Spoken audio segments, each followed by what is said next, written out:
So if you want to go ahead and use Google Chrome, but you don't want kids to sign into Google Chrome, you don't have to have them do that.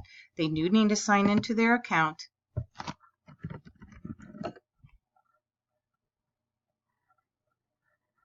And then what I like to do is I like to have them go to their drive.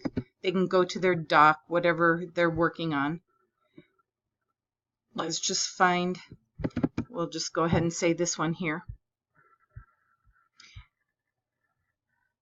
And then what I usually do is go ahead and click on this new tab, right click, and you can go to, oops, I guess you can't do that.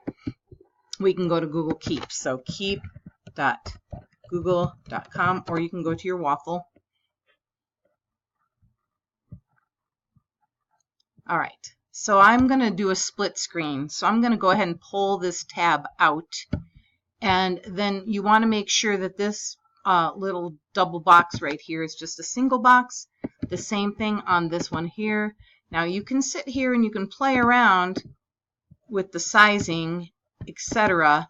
However, there is a very easy way to do this. And what that is whatever screen you're on, you hold on the keyboard, you hold the little Windows icon, and then you hit the arrow. So I'm going to hit the right arrow, and it moves it on over. So then on this side, I'm going to go ahead and hit that Windows and the left arrow. Or you could do it vice versa. So this one here, let's go ahead and do this one to the right. And this one here to the left. And then the kids can see both of their notes and also their presentation, and they can do the same thing. Then they don't have to sign in to Keep. They can take their notes right from here. You can take a note here, so they can go to their source,